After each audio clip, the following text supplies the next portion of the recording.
Most of you know me, some of you don't. My name's Ted Triber. I've been in Jacksonville since about 2007. You know, I'm only about so-so as an astronomer, so sorry about that. Don't ask me any real questions, ask other people about astronomy. But I can tell you all about what it takes to deal with hundreds of giggly girls at an evening astronomy event. You, sir, are a hero, a gentleman and a scholar. I'm sorry, I should also explain I'm about 3/4 deaf. If my ENT could ever get these ears to clean up, I might be able to hear. This meeting actually so far for me has been a pretty much private conversation between you guys and everybody else, because I don't really hear too much over there. So I just, when everybody raised that red thing, I did too. So. We were talking about you all night. Oh, no worries. The only thing I ask, you can call me anything you want, but do not call me late for dinner. So other than that. All right. Just mash the space bar when you go forward. Oh, I gotta do that too? Can everybody hear me? I couldn't hear anybody else, but can you all hear me? Yes. All right, groovy. I happen to like this philosopher, and I happen to like that this quote often is attributed to Confucius when in fact it was not Confucius. I might rewrite this and aggravate some people in the club and say that the best return for 1 year of activity in the club is to go to the swamp. But if you really want a return for 10 years, you're going to have to invest in your dues and in some programming. And if you really want a lifetime of generating more astronomy enthusiasts and people coming to the meeting, you've got to educate them. In particular, you've got to educate children. Did you say spacebar? Yeah. Yep. All right, cool.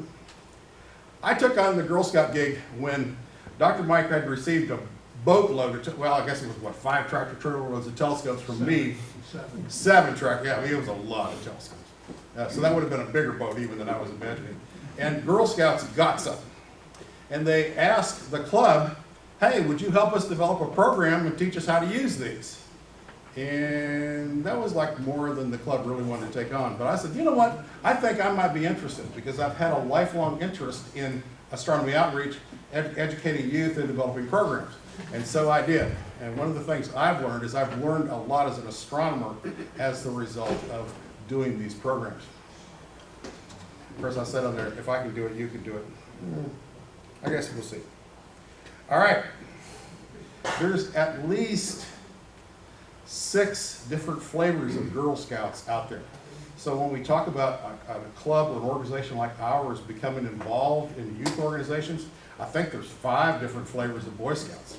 You've got Young Men's Christian Association, you've got Explorers, and of course there's Cub Scouts and Boy Scouts, but there's just a lot of organizations, primarily religious organizations, that want a little bit different influence on their youth than the standard programs that are available either from GSUSA, the mothership, or from BSA, I guess Boy Scouts probably don't have a mothership, but whatever they have, they're headquartered. So there's a lot of them out there. We've worked with American Heritage Girls, Jay, is that right? Yes. And they have some religious differences with GSUSA. There's also, gosh, I should have made a list, but there's just like so many organizations out there. And I mention this because as you receive requests for programming help from different organizations, you might not think at first, oh, that's just like Girl Scouts, but a little different, or Boy Scouts. They're all out there. All of those programs that we have encountered so far require, I'm sorry, I'm starting to talk about my program. I'll get back to that. Our first Girl Scout programs did involve telescope use, and it was not popular. Kids today have these tools of the devil, and they're so interested in what's right now. And they can see far better pictures of Andromeda than you've got in your telescope, I'm going to tell you right now. So they just don't get that interested. Girls of the age that we're dealing with, they'll look 15, 20 seconds and say, wow, that's beautiful, and then they're gone. So it's the adults really that have the interest in that. Out of the need to have programming and our desire to keep up with what was going on, we eventually developed 5 different programs. And we based our program development not on like astronomical esoterica, but what do you see in the sky? Because people have questions about the sun, they see it. They have questions about the moon, and they see it. Then there's times when it's dark, and they see stars. Not too often in town anymore, but they do sometimes. And we have a program specifically about Mars that was developed by NASA, and believe it or not, SETI is contracting with JPL and Mars and the Astronomical Society of the Pacific to develop programs. And so we have Girls Go to Mars, and we do that program. Although I think the developers would probably not recognize what we do currently. Yeah, we have changed it a lot. This is Jay Lopez. Jay is my partner in crime teaching down at Girl Scouts. If there's one thing I had to learn, and it was a tough lesson at first, girls are not interested in what old white men have to think about astronomy. So you need some advice. And so do I want to ask a younger white guy what to do with astronomy? No, ask some women. They'll tell you what they want.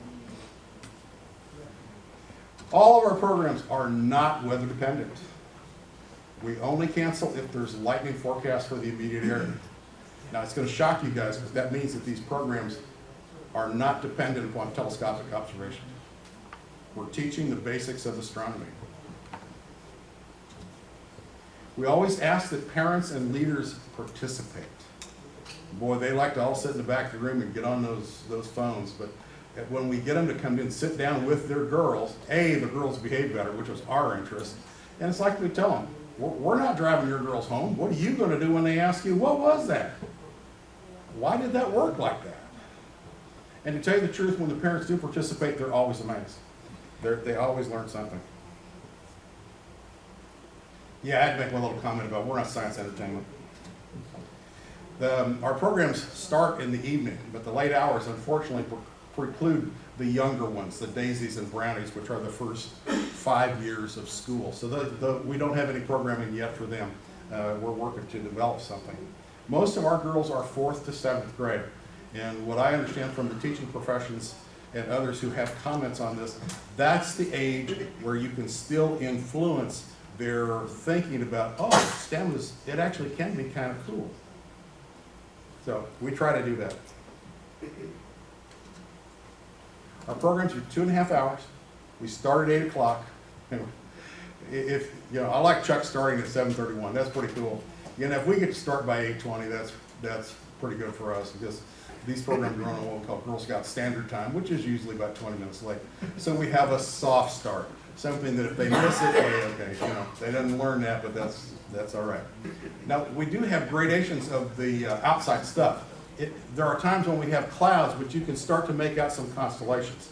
We'll still do the green laser light tour or sky tour with that type of sky. But unless we actually have decent enough sky that you can see something, and we've had a couple of programs this spring with dark sky, no planets. We didn't even drag a telescope out. In fact, I guess we had 8 programs. We scheduled 10 programs for fall 18, spring 19. 2 got canceled due to low registration, but of those 8, we got the telescope out once due to weather. So if we didn't have alternate programming, David, what'd you call it? Non-observational outreach. If we didn't have non-observational outreach programming, we would not have had programs.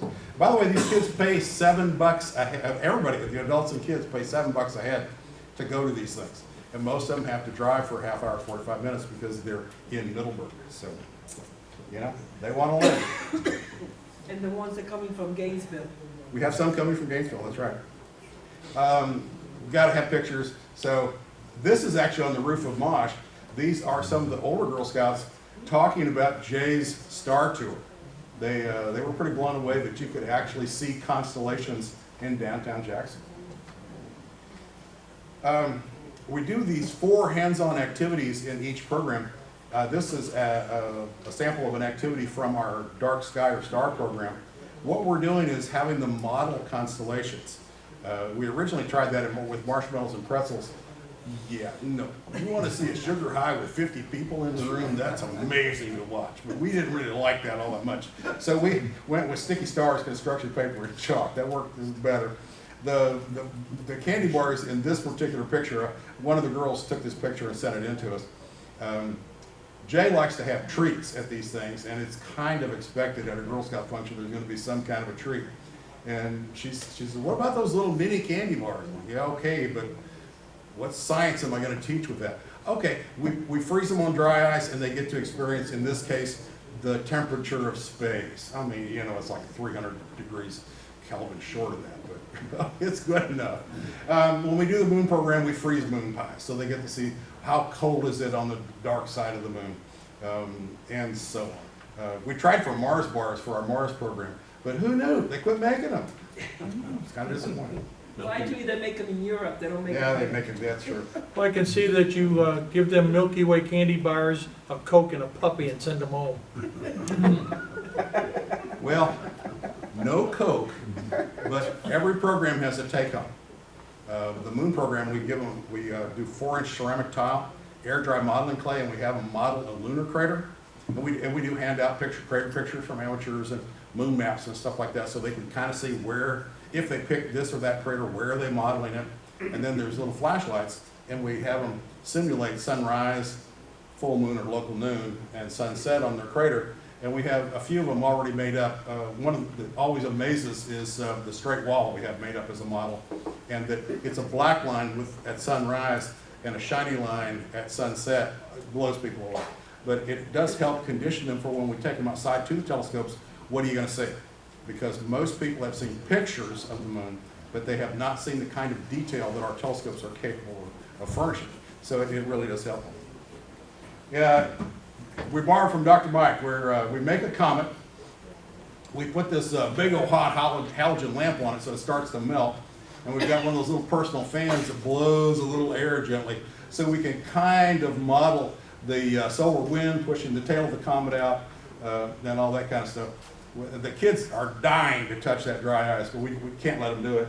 So again, the frozen candy bars come in, we make it like a kung fu challenge. They have to reach into this ice chest and pluck out a piece of candy. This is typical of some of the other activities. Almost all of our programs feature rocks, and I mean, they're one of my favorite things.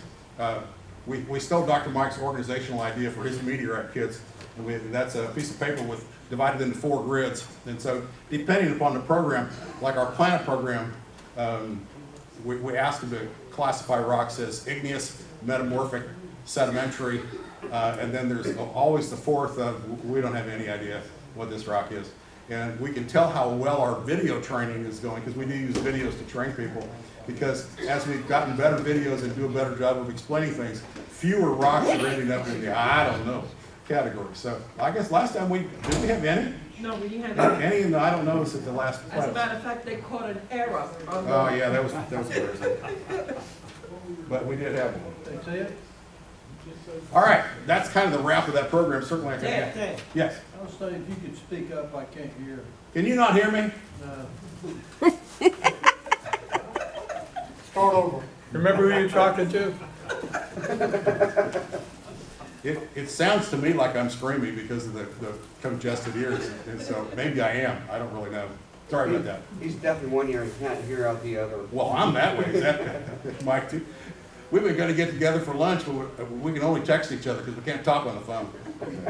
Anyway, Girl Scouts has a second program that has been started for girls and astronomy. It is actually an astronomy club. They have talked about whether they're interested in trying to affiliate with a real astronomy club or not. I don't think that discussion has gone anywhere, has it, Jay? no. No. But they certainly might show up out at Hannah Park. So you might have girls in the club showing up out there wanting to talk to you about the telescopes and things like that. The girls that are signing up for the astronomy club so far are really much more interested than your run-of-the-mill girls that are coming to our regular programs. Yeah, like I say, Jay is actually the amateur astronomer coordinating things with their astronomy club.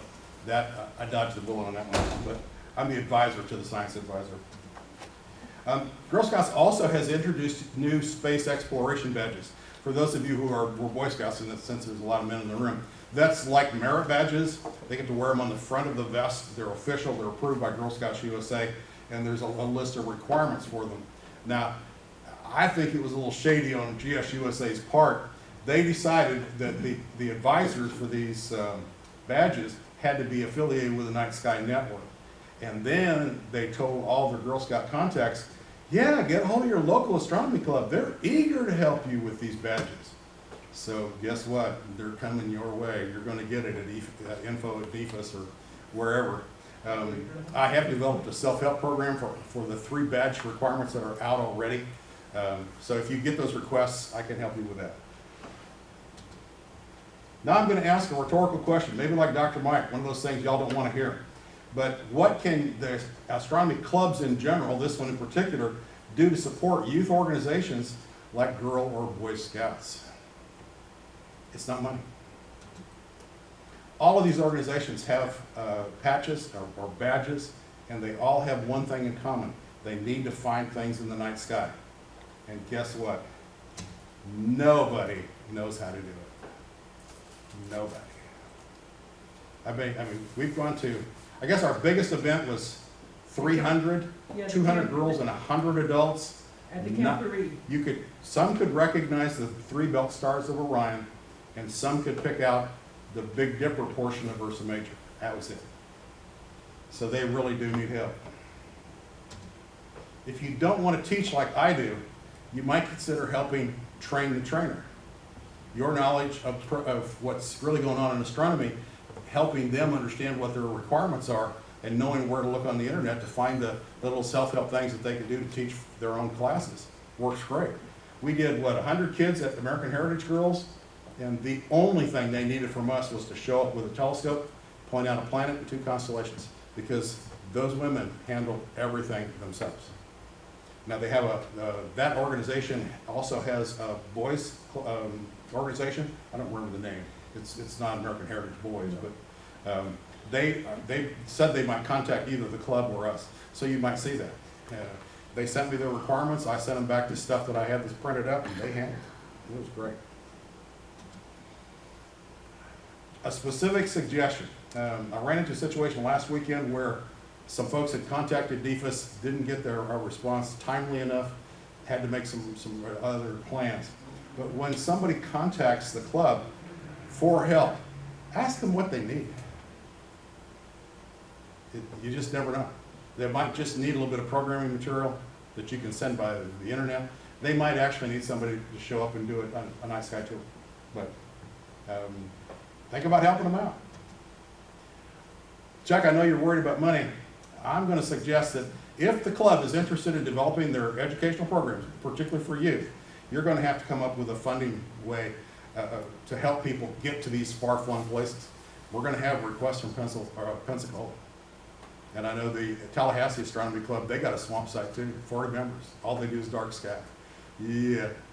We've had requests from the Panhandle You have already? recently. Yeah. Well, they wanted us there at 8 o'clock in the morning, Yeah, not gonna 200 miles the other side of Tallahassee, be there at 8 o'clock, between 8 and 9 o'clock, and then be done by 10. Yeah. And then come back at 3 or 4, and we just don't have the membership right now to be sending people on. You don't have to justify to me, but I'm just saying, hey, Yeah. these requests are coming. Oh, I know, And they're caused by people who don't want to do the work themselves, like GSUSA, see that. schlepping it off on clubs like us. Like, yeah, they got time. They're all old retired guys, they'll go do that. It is that way. Yeah. Some, I think, What are you finding doing these programs with the girls? Where are they going with this? that's always a valuable question. And we get done so late at night, I don't ask them to fill out evaluation forms. So we've had to take our information from things that happen. But twice now, I've been walking around Walmart and a little kid will run up to me and say, Mr. Ted, I've still got my moon crater. So those kinds of things can make an impression on kids. We have helpers, they're called program aides, help us deliver the program. And sometimes it's just Vanna White stuff, you know, hand this out, hand that out, pick it up. But we've now had almost 20 girls graduate from that PA training program. Several have become, they've undertaken college curricula that involve science or science teaching. You know, we're seeing that it has an impact. We were the only STEM program in Girl Scouting, but now they have robotics and so many other things that we're actually seeing competition with our program, which I'm saying is good. If we can't attract kids and with so much other tech stuff, you know, then we need a better program. But in general, I think it helps the girls not be afraid of it. When I remember, I will tell them, you know, you can still be a housewife, you can still be a mother, and you can still like the night sky. You know, you don't have to give up one for the other. So we're kind of chiseling away on that perception that, you know, it's not cool if you're a chick and you want to do some science. Ted, can I add something to that? Yeah, absolutely. You also have some girls that are genuinely interested in going into space. With the Mars program, we have some girls, I went to Ghana last year with 2 girls. And, you know, you see in the program, I've been working with Ted now for 2 years. And when you sat there and you had some of the doctors talking, and then it came to the question and answer, they were amazed at the questions these girls asked. I mean, they were totally blown away. Even I was blown. I was like, oh, I didn't know that. I didn't know that. I mean, really, they are really into learning about space, and they know that you don't have to be an astronaut to be associated. There's other sciences out there. You know, they could be the working mechanicals and the unseen arms behind everything. And they're interested. They're interested in astronomy. They're interested in space. They're interested in Mars. We had one little girl. She saw me at the camp that we had little girls. She goes, I want to go to Mars. And that's all she kept on talking about. I want to go to Mars. So we got to teach them when they're still young. As long as you don't want to come back. You can do a lot of this stuff at Hannah or at the Osceola, so How are we doing time-wise? I'm almost done. Okay. I want to say the youth are the future of the country, they're the future of our astronomy club, and that's it. Questions? Although Chuck may not allow me to have any.